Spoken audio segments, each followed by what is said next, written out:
Bonjour et bienvenue sur mon podcast My Sweet Astrology. Ici, vous trouverez des podcasts sur les événements astrologiques tels que les phases lunaires, les changements de signes, les rétrogrades, mais pas que.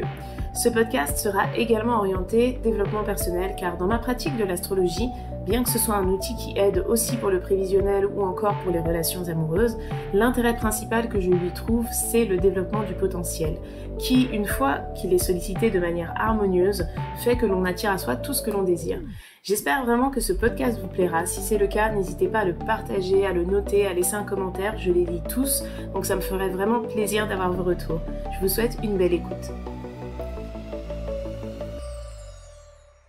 Bonjour, on se retrouve pour un nouveau podcast sur la pleine lune qui aura lieu dans le signe du Verseau le dimanche 22 août à 14h01 heure de Paris. Alors, la pleine lune, c'est la période de bilan de la lunaison. Donc je vous invite, si vous ne l'avez pas déjà fait, à écouter mon podcast sur la nouvelle lune qui a eu lieu dans le signe du Lion le dimanche 8 août, car là, on est à la moitié de cette lunaison, enfin, on sera au moment de la pleine lune à la moitié de cette lunaison, et ça correspond à la période de bilan. C'est-à-dire que la lune, juste après la phase de pleine lune, va entrer dans sa phase décroissante jusqu'à disparaître pour arriver au prochain début de cycle lunaire, c'est-à-dire la nouvelle lune. Donc la particularité de cette pleine lune, pour ceux qui me suivent sur Instagram, vous le savez, c'est que c'est la deuxième pleine lune de l'année en Verseau.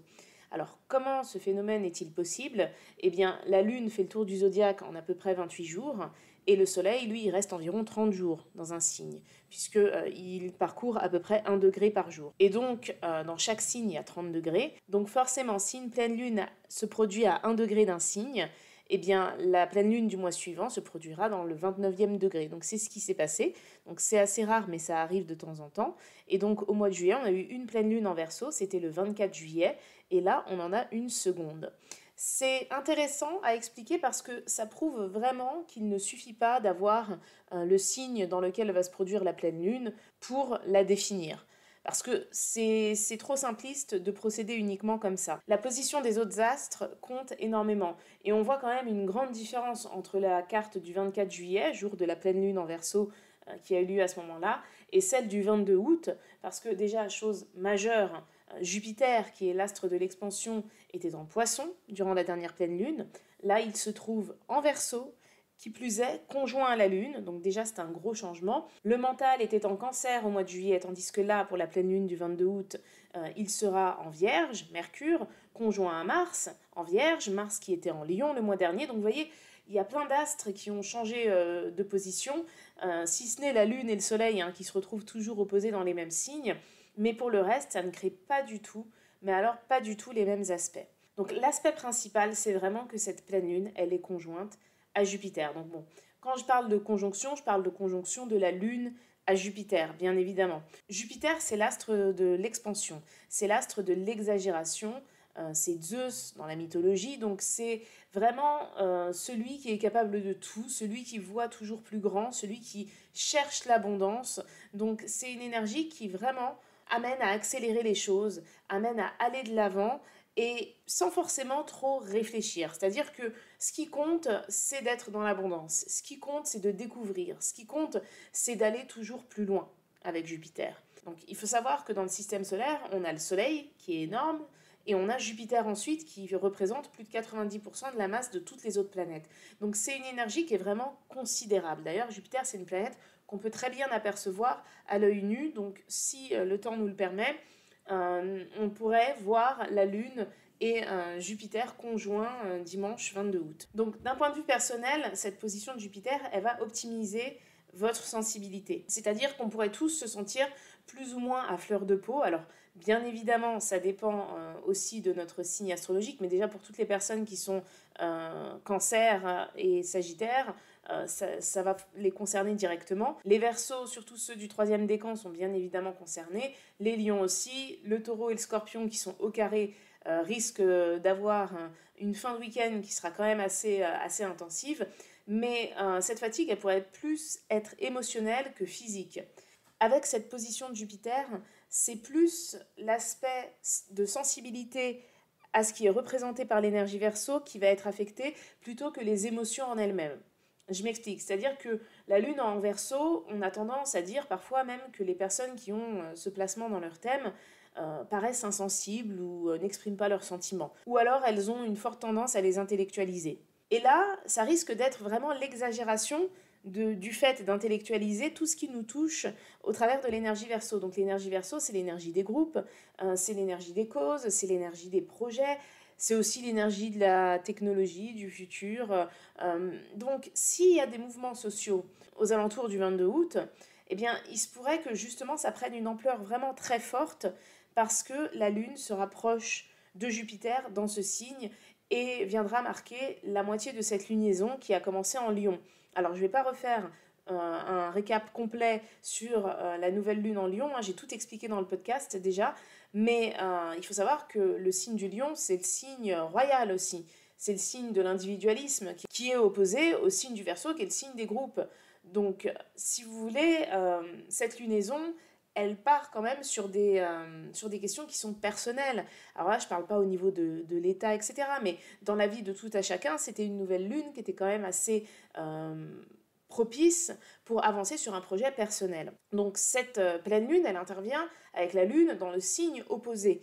Donc ça amène une réflexion. Est-ce que ce que j'ai entrepris depuis le début de ce mois, est-ce que j'ai aussi assez pensé aux autres ou à ma place au sein du groupe duquel je fais partie. Donc le groupe duquel vous faites partie, ben, ça dépend de votre vie. C'est peut-être le groupe de collègues, ça peut être pour les sportifs l'équipe de foot ou de n'importe quel sport. Hein. Ça peut être pour des personnes qui travaillent dans le social, ben, tous les gens qu'elles croisent chaque jour, etc. Pour un prof, c'est ses élèves par exemple. Donc c'est vraiment assez paradoxal parce que ça peut amener une phase de culpabilisation et de remise en question également. Donc je pense à tous les natifs de la génération 83-95 qui ont Pluton en Scorpion. Ben, cette pleine lune, elle va se produire au carré du signe du Scorpion, donc au carré de Pluton hein, pour les personnes qui ont Pluton dans ce signe. Donc ça pourrait indiquer une période où il y aurait peut-être beaucoup de choses à remettre en question, ou alors une forme de culpabilité d'avoir peut-être plus pensé à soi qu'aux autres, etc. Alors bien évidemment, ça dépend de votre thème, hein, ça dépend de la position du soleil, du mental, etc. Mais force est de constater que c'est quelque chose qui peut se produire chez cette génération-là. En dehors de tout ça, il est quand même important de regarder les aspects reçus par le soleil et la lune. Et là, on s'aperçoit vite qu'il n'y en a pas. C'est-à-dire qu'au moment de cette nouvelle lune, en dehors de la conjonction à Jupiter, la lune et le soleil ne reçoivent pas d'aspect particulier. C'est-à-dire qu'il n'y a pas de sextile au soleil, pas de sextile à la lune, parce qu'il n'y a personne en bélier, personne en sagittaire pour la lune qui est en verseau, parce qu'il n'y a personne en gémeaux et que Vénus n'est pas assez avancée dans le signe de la balance pour se trouver au sextile du soleil. Il n'y a pas de carré, parce qu'il n'y a personne en scorpion et que Uranus est pile au milieu du signe du taureau. Et ça fait qu'il y a trop d'écart entre la Lune et Uranus, le Soleil et Uranus pour parler d'un carré. Donc en fait, c'est vraiment un face-à-face entre le Soleil et la Lune. Seulement, il est vrai que le Soleil, il est dans son signe, donc plus fort, parce que le signe du Lion est le signe du Soleil, mais la Lune, elle est portée par Jupiter. Donc c'est aussi une période qui, symboliquement, va mettre en opposition notre vie intérieure et notre vie extérieure. Donc ça va être vraiment éprouvant pour certaines personnes, ça c'est sûr, et c'est vrai que ça a vraiment la signification d'un duel. Donc si on prend ça par rapport au contexte social actuel, on peut voir que c'est d'un côté l'énergie du pouvoir, l'énergie solaire en Lion, l'énergie qui peut être autoritaire hein, et qui semble quand même le devenir de plus en plus.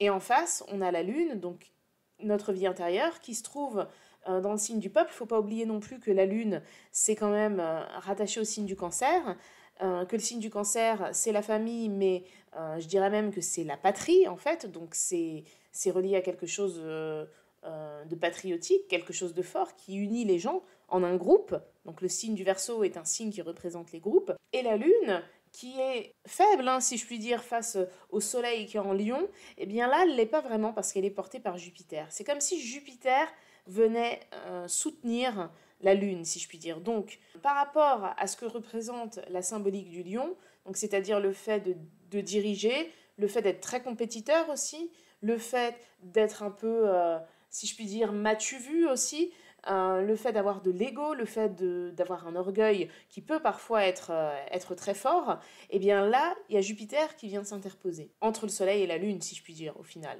parce qu'il vient soutenir la Lune. Et donc, ça, c'est quelque chose, bien évidemment, ça dépend de votre thème, mais je pense que pour faire une analyse rapide pour tout le monde, on peut dire que votre maison en Lion, le contexte de la maison en Lion, va se trouver opposé au contexte de la maison en Verseau. Donc ça, de toute façon, chez tout le monde, hein, la maison en Lion est opposée à la maison Verseau. Hein. Ça, c'est chez tout le monde pareil, mais c'est pas tout le monde qui a le même axe. Et il semblerait que justement, le secteur de vie représenté par Jupiter, donc votre maison qui est en Sagittaire, bah, vienne, si je puis dire, soulager la vie intérieure reliée par rapport aux problèmes en lien avec la thématique des maisons. Donc bon, je ne sais pas si c'est très clair ce que j'ai dit, mais on me demande souvent d'essayer de pousser un peu le truc pour que vous puissiez analyser. Mais c'est vrai que c'est pas évident à faire. D'ailleurs, je le rappelle, hein, pour ceux que ça intéresse, j'ai une formation qui permet d'analyser la nouvelle lune. Donc c'est vrai que c'est l'analyse de la nouvelle lune sur le thème, mais au final, quand on sait faire l'analyse de la nouvelle lune, on fait la même chose pour la pleine lune. C'est juste que ça prend plus de temps, parce que dans la nouvelle lune, le soleil et la lune sont conjoints, donc ils sont au même endroit. Donc il y a à vérifier que les aspects par rapport à cet endroit-là, tandis que dans une opposition lune-soleil, il faut regarder les aspects qui sont créés par rapport au soleil, et bien évidemment par rapport à la lune dans votre thème. Donc c'est vrai que Jupiter apparaît comme le secours, entre guillemets, de la Lune. Donc c'est quelque chose d'assez fort. Il ne faut pas oublier que la Lune, elle a un effet qui réveille, en fait, les énergies des autres astres. Parce que, si vous voulez, les astres lents, donc on va prendre l'exemple de Pluton, qui est la planète la plus lente du zodiaque, bien évidemment qu'une planète, dès qu'elle arrive conjointe à Pluton, ça réveille son énergie. Alors je ne dis pas que Pluton dort, mais Pluton est en Capricorne depuis 2008 quand même, heureusement, surtout pour nos amis Capricorne et ascendant Capricorne, que Pluton n'est pas en train de tout remettre en question continuellement, depuis 2008.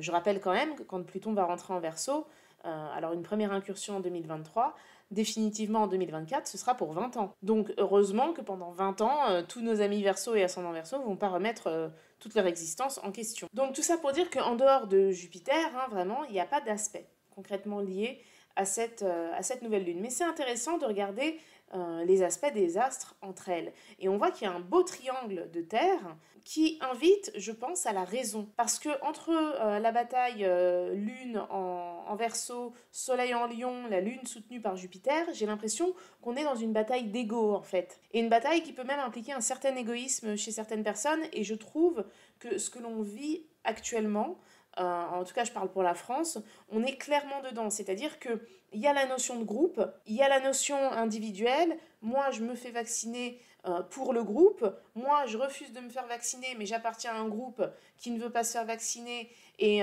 ce groupe-là est, entre guillemets, opposé à l'autre groupe. Alors, c'est pas forcément les gens entre eux, même si j'ai quand même écho de plusieurs familles, même des couples hein, qui se retrouvent en conflit par rapport à cette affaire.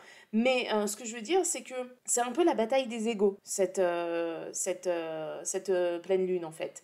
Et chacun a ses raisons, bien évidemment, dans ce contexte. Donc ça, c'est quelque chose qui symbolise vraiment très très bien cette configuration. Seulement, la lune qui est dans le signe du peuple, elle est portée par Jupiter. Donc ça peut impliquer effectivement quelque chose d'assez puissant. Surtout que je tiens quand même à vous préciser que cette pleine lune ayant lieu à 29 degrés du signe du Lion et du Verseau, quelques heures après, la lune ne sera plus en Verseau, elle sera en Poisson. Et dans la même journée, le soleil va rentrer en Vierge. Donc c'est-à-dire que le soir, quand on ira se coucher, alors que la pleine lune, elle a eu lieu exactement à 14h01, heure de Paris, il n'y aura plus personne en Lion, plus personne en Verseau, entre le soleil et la lune, bien évidemment. Ils seront tous les deux dans deux autres signes, qui sont aussi des signes opposés. Ils vont avancer en même temps. Donc l'opposition de cette pleine lune, le moment de bilan de cette lunaison, c'est un peu comme si il commençait en Lion et en Verseau, mais qui se terminait en Poisson et en Vierge.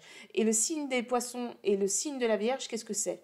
C'est les signes qui cherchent la perfection. Ce sont les deux signes de bilan du zodiaque. C'est les signes qui veulent que tout aille bien pour tout le monde. La Vierge, d'une manière rationnelle, qui aime bien planifier, organiser les choses, et les Poissons qui sont connectés à une réalité qui n'est pas visible, qui est spirituelle, qui est religieuse, qui est instinctive, qui est émotionnelle. Donc en fait, on va rentrer dans une dynamique complètement différente. Donc j'ai même envie de vous dire que les effets de cette pleine lune, ils pourraient intervenir plus peut-être la veille que le jour de la pleine lune. Alors, pas forcément plus la veille, mais je veux dire que l'énergie de cette pleine lune va se mettre en marche dès la veille, en fait. Parce qu'à chaque fois, on me demande, oui, quand est-ce qu'on peut faire ses vœux pour la pleine lune, pour la nouvelle lune, etc.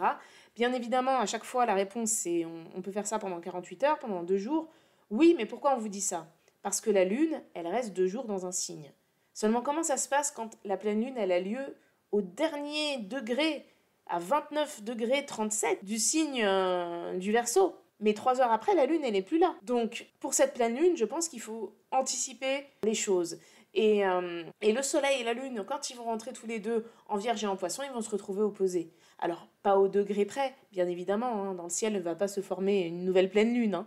Mais en tout cas, en astrologie, l'opposition, elle sera à prendre en compte. C'est-à-dire que si un bébé naît le dimanche 22 août 2021 à midi, il va avoir dans son thème une opposition Soleil-Lune. Soleil en Lion, Lune en Verseau. Si un bébé naît à 22 heures, il va avoir une opposition Soleil-Lune, Soleil en Vierge, Lune en Poisson. Donc en astrologie, c'est vraiment à prendre en compte. Et moi, je pense très sincèrement que ce n'est pas un détail. Parce que, comme je vous l'ai dit, il faut regarder la position des autres astres. Et on voit que Mars et Mercure, déjà, ils sont conjoints. Alors ça, c'est quelque chose qui est quand même à prendre en compte. Parce que Mars, c'est agir sans réfléchir.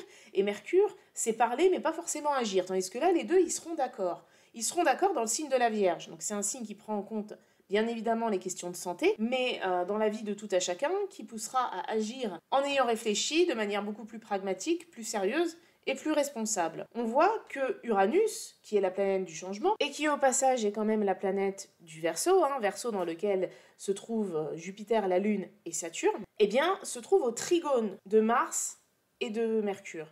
Donc ça, c'est un aspect qui n'est pas du tout négligeable, c'est même peut-être, à mon sens, l'aspect le plus important de cette pleine lune, dans le sens évolutif, si je puis dire.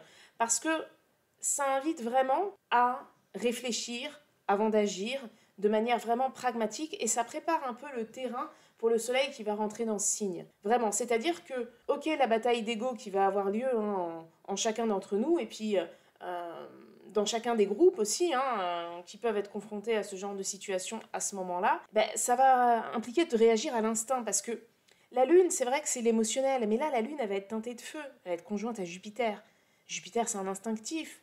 Le Soleil, c'est un instinctif dans le signe du Lion, mais on est dans des signes très, très instinctifs. Seulement Mars, le principe d'action, qui lui aussi est instinctif. Il est conjoint à Mercure, qui pousse à la réflexion, et il est en harmonie avec Uranus. Et ça, j'ai même envie de vous dire que Mercure, ça représente aussi le nœud nord, qui se trouve en Gémeaux. Donc ça représente aussi la direction karmique, si je puis dire, vers laquelle on doit tendre.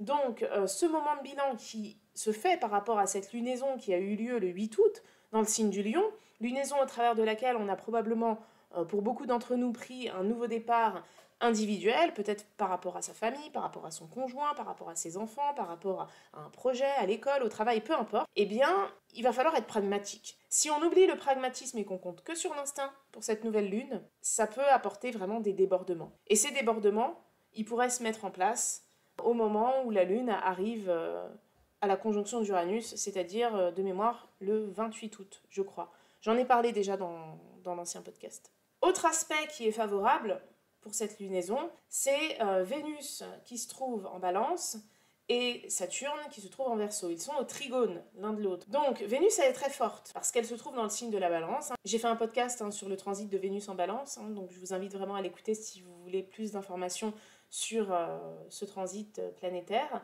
Mais Vénus, elle est plus forte que Saturne. Alors ça fait bizarre de dire ça parce que Saturne, c'est un astre qui est robuste. Mais déjà, Saturne rétrograde par rapport à Vénus. Et Vénus, elle est dans son signe. Saturne, il est un peu perturbé en Verseau. Mais là, ça va venir teinter les responsabilités sociales en lien avec l'énergie Verseau, bien sûr. Eh bien, alors, soit de questions financières, représentées par Vénus, soit de confort, soit de bien-être.